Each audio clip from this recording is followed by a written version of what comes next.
Hello again. This is the course of computer programming, and you're dealing with the section 3 about input and conditional. So you have learned many things about the input and the basic conditional, and we are going to continue with the next section. Last time we have reached this question, okay? So you can try by yourself. You don't need to submit this one, but I guess it is also good for your participation. So I will make one section in the Q&A, and you can say something about this one, okay? Or if you want to post your answer in Facebook, of course, I will appreciate your participation. Okay. So let's deal with the next thing for the conditional.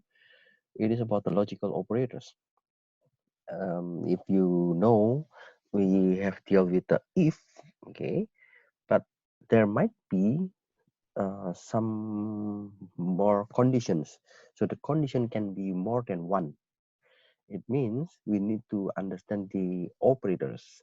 There are four type of operators. Okay, let's see this one. Yeah, we have the not, and, or, and exclusive or. Okay. So we will discuss one by one. What are they? In the truth table, okay, you already learned in the mathematical, in the basic mathematical engineering, mathematics engineering for mathematics. So if you have the P, let's say it is true, and then the negation of P is false.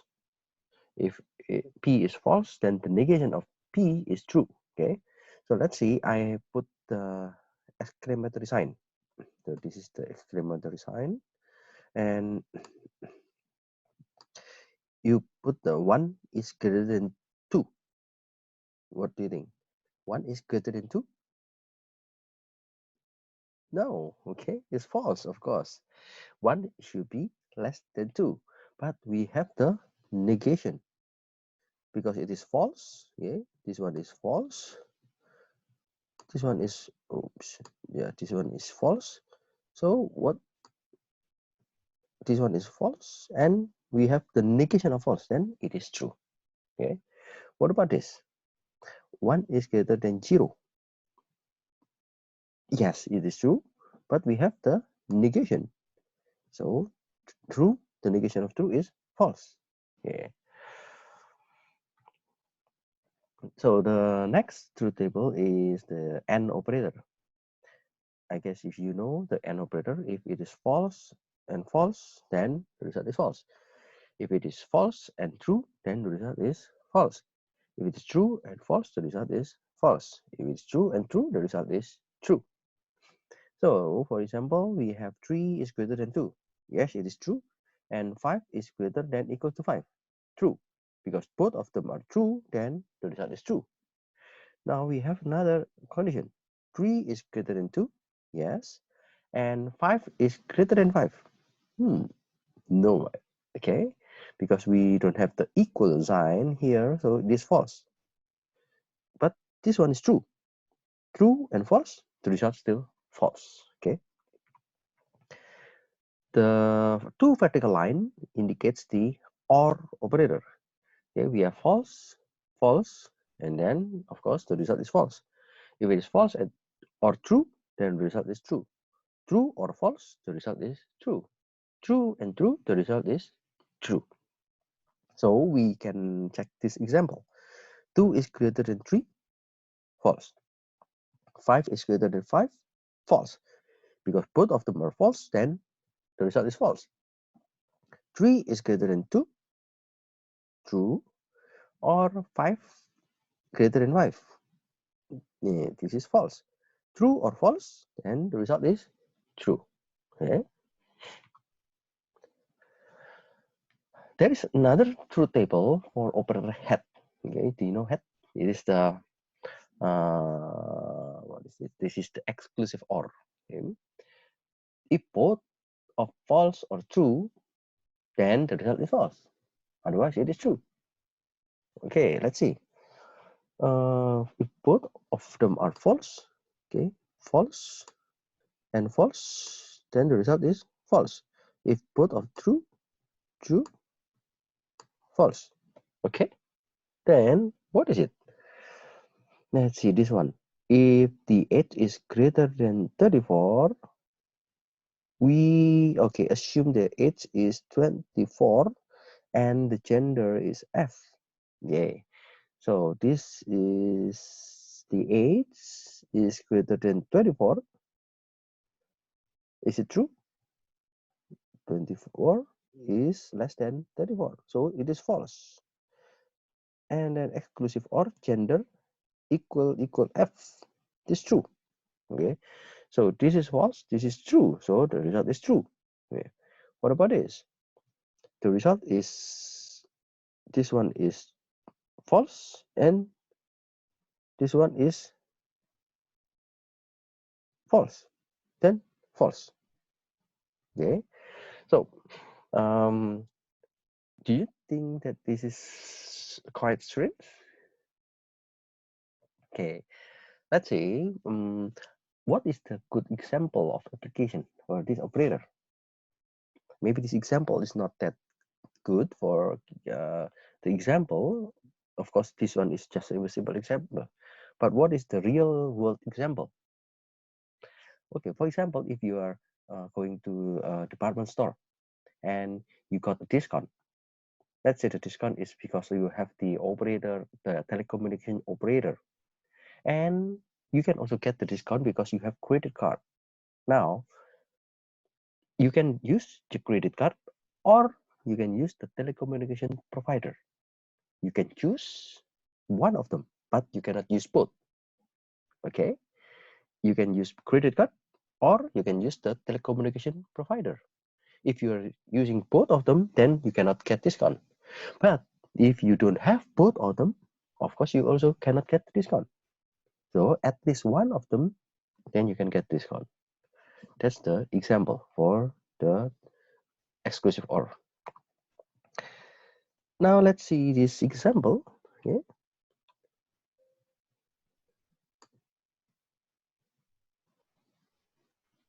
Now we have this example conditional logical operator. I will open the Eclipse. Okay. I will make the new class conditional logical operator 01. Okay, let me make this one. Okay, this is the case, and yeah, I will make it. Yeah, I will make it this with the typing. Okay, I recommend you to type this with me. Okay, this is not that long, so I will make this one double number one equals to 120.345D. Okay, what is D? Yeah. So D indicates a number to is about double. Okay. So if you still remember, if you do your assignment correctly, so not assignment, this is question. Okay? The question that you did before on question 02-02. So if you run the code in Eclipse, then you will get a value like 5.000000001. Yeah? There are many numbers in after the decimal. So that's a kind of number from the computer. So you cannot avoid that one. In some cases, that number will appear. So in order to limit the numbers, then you can put the D. So this D indicate that I want to limit the number only 3 decimal after the comma. Okay. So if I have double number 2 equals to 345.21D, then yeah, it's the same. I have only 2 digits after the comma. If I have number 3, let's say 2, 3, 4, 20 on D, okay. Now I have if. I want to check if the number 1 less than the number 2 and the number 1 is less than number 3. So I need to use the curly bracket, okay. So the curly bracket is the place to start, and this is the place to stop the statements when the condition is true, okay. So I want to print if the condition is correct, then what is it? The smallest number is number 1, okay. Then the smallest number is number 1, okay. But we have another condition, which is, oops, okay, we have another number. We have number 3 greater than number 2, or number 3 greater than number 1. Same, I need to use the curly bracket to put all the statements into one block. So system.out.println, then number 3 is not the same. Number 3 is not the, I think it's not the same. Oh, it's not the smallest, okay. It's not the smallest. Okay, don't forget with the semicolon. And after you have this, let's see. Okay, this is the result.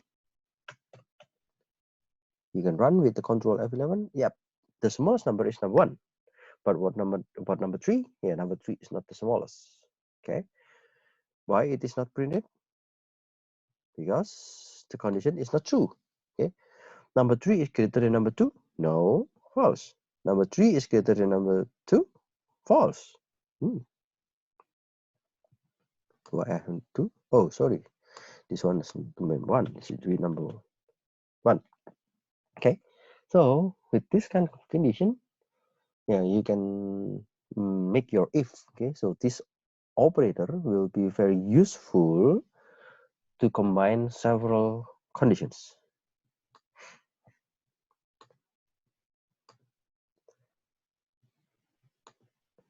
So the other kind of operators that you may use is the conditional operator with very simple expression. So the expression is only in one line. Let's say if I have if x is greater than 0, y equals 1. If not, then y equals to minus 1. Then you can express this one in one line like this one. Y equals to x greater than 0, give the question mark, and then if the condition is true, it is the first one, and then separate with colon, and then minus 1. So the minus 1 means if the condition is false. Okay. Okay, let's see. Do I have the example? Yes, I have this example. Okay. Let me conditional operator tier 2.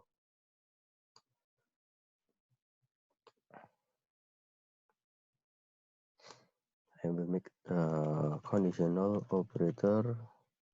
What is it? I forgot the name. Conditional operator tier 2. Okay. And I will make the main function because it is also short, and let me test type. So you can also learn how to type the code. Oops. Okay. Now I have the integer x equals to 50 and integer y comma z is nothing. Okay. So if you want to define the variable only without the initial value, then you can just use something like this one. It means I have two variables, y and z, and both of them will be the integer data type. If x is greater than 0, okay, you know that you can just assign like this one, else y equals to minus 1. Okay.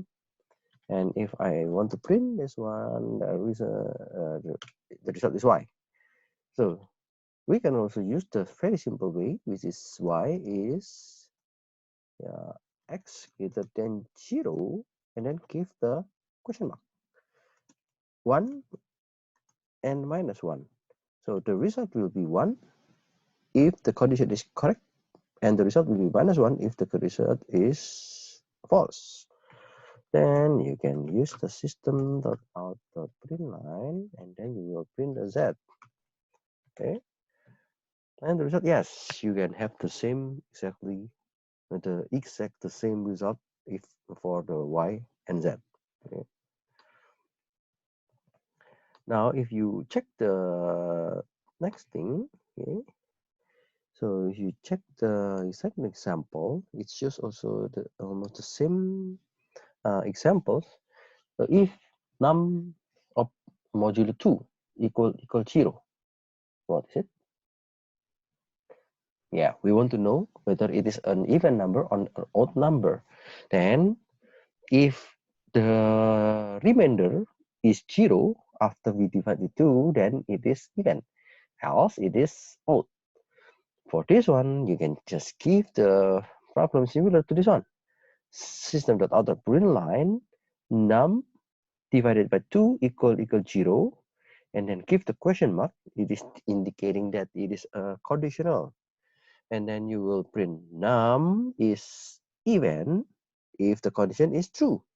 Okay, and you will print num is odd when the condition is false. Okay, so num is even when this condition is true, and num is odd when the condition is false.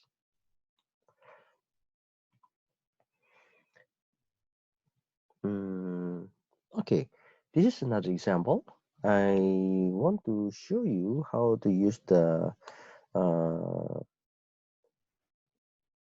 scanner. Okay, so in this scanner, we want to check also if you have an input from user, then how can you use the input with the if the conditional operator, the one line operator.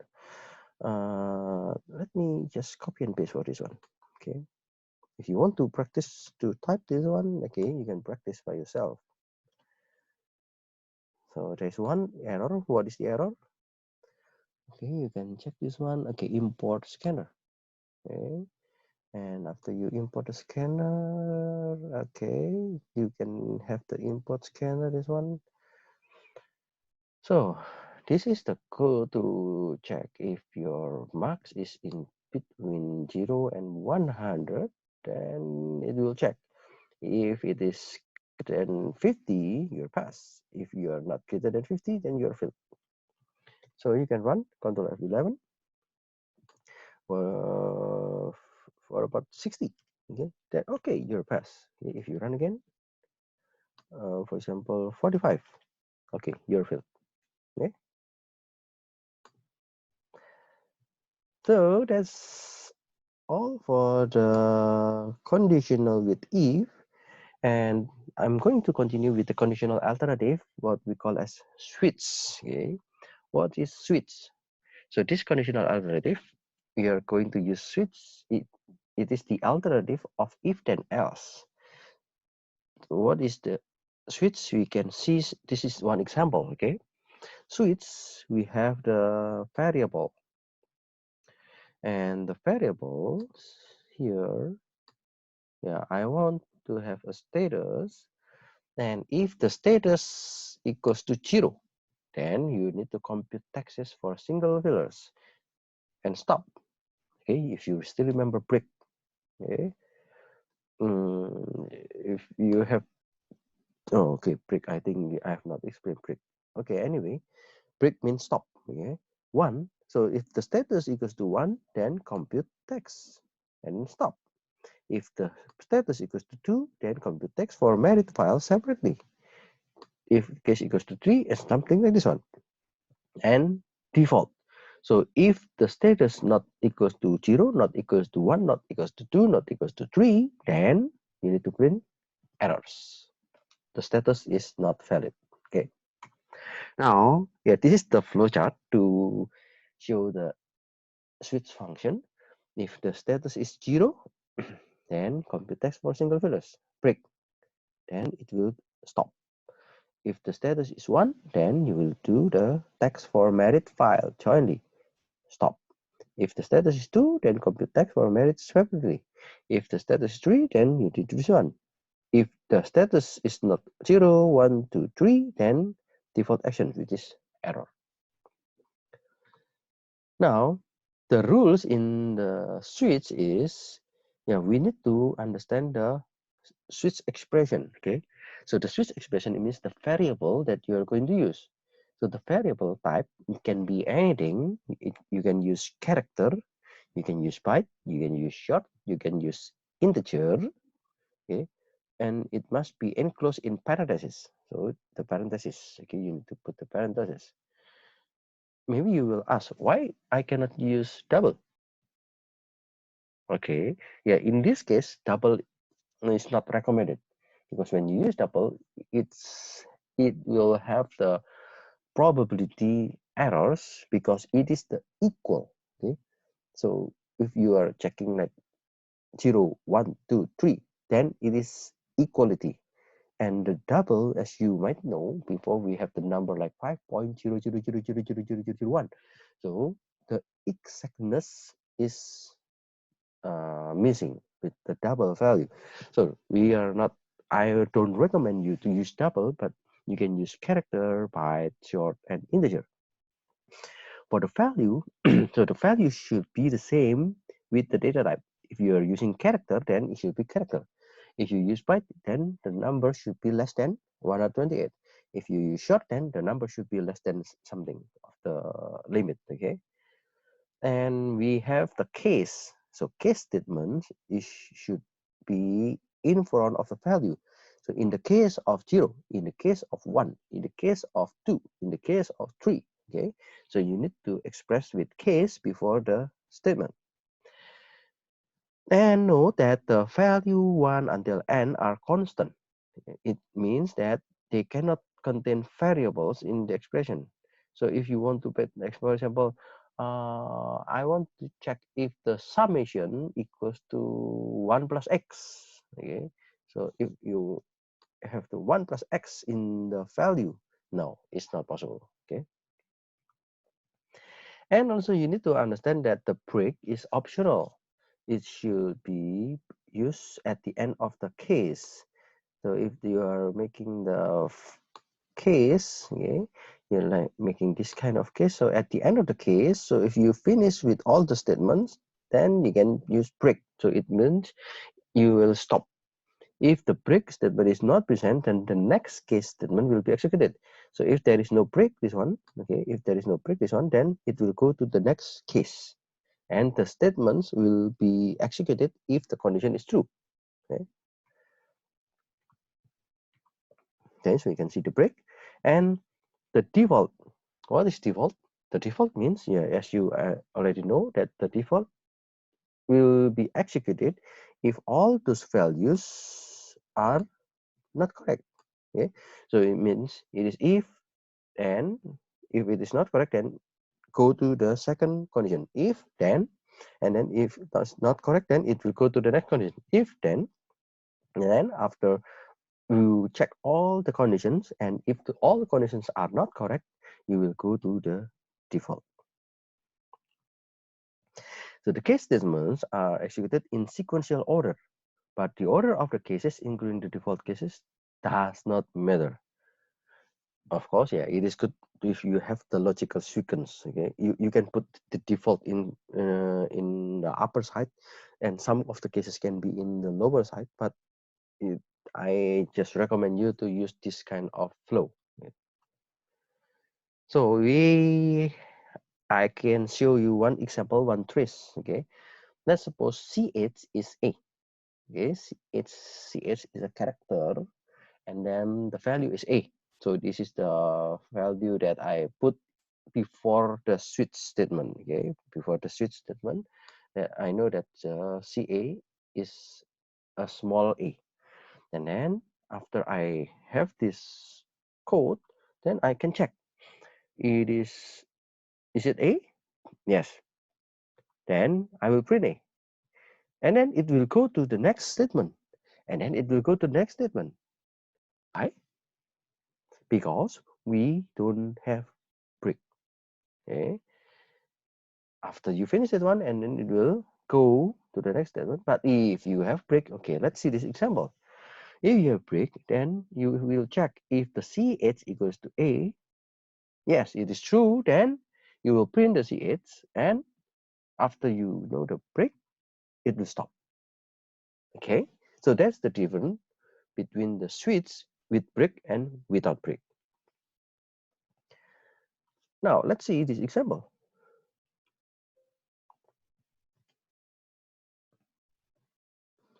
We have switch example 01.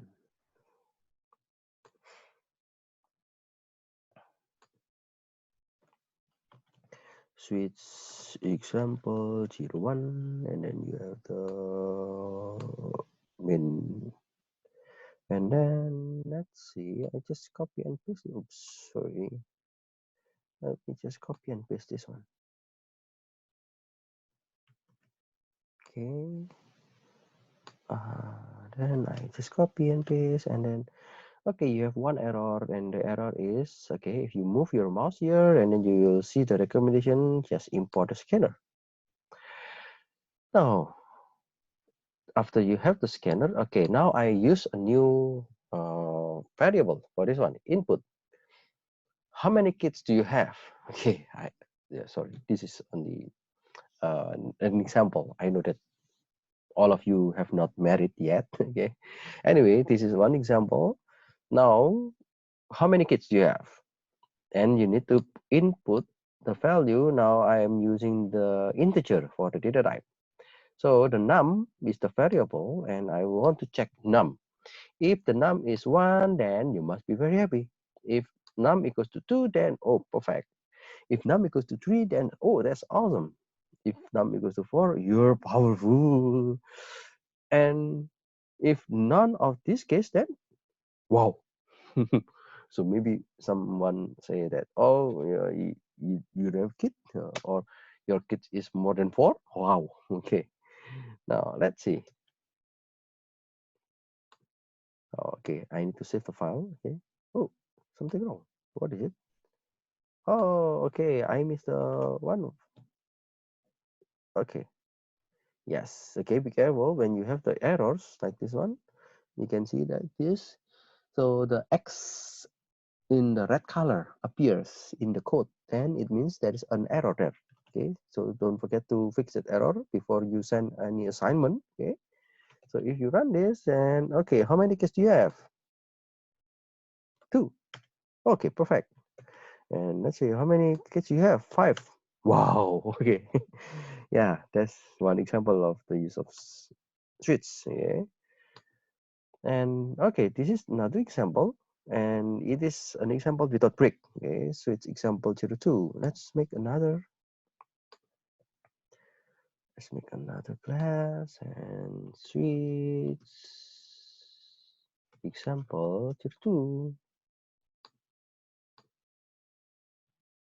Okay. I will copy and paste this one, and then okay, I will need to copy this until the curly bracket. Okay, let me just delete this. Now we have an error about scanner. You just move your cursor here and then click import scanner. And okay, input your number. So the number will be the input from the users. And after the user input, now you check 1 blank, 2 blank, 3 blank, 4 blank. Oh, what does it mean? You should have the statement right. Yeah. So you can see this. After you are in the case equals to 5, then you need to print a number smaller than 5. Okay. And then brick. So it means you will stop. And the default is the number that is not between 1 until 5. Okay. So if I run, what about the number? If the number is 5. Okay, number is more than 5. Okay, maybe I need to put the equal. Okay. So if I have the number is 3, then also a number is more than 5. if I put the number is 6, then number that is not between 1 and 5. Okay, so this is one of examples when you can use switch without break. Okay. So the next example, if you are oh,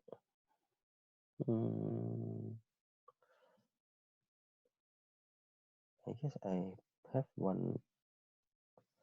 Okay, example is value as operation. No. I guess I need to. Okay, I will skip this one. I guess I make the wrong PPT for this one. So you already learned, okay? You already learned many things about the conditional, and especially in the first part, you learn about how to use the input so that you can get the user's input, and then you use the scanner, and you learn about the conditional if, and finally you learn about the conditional switch. Okay, so for this week is the end of the conditional, and I will give you one participation questions next week, and also I will give you a quiz. Okay, so please check your e-class, and please follow the announcement of the e-class about the quiz that you need to do next week. Okay, so thank you for listening. Have a good weekend.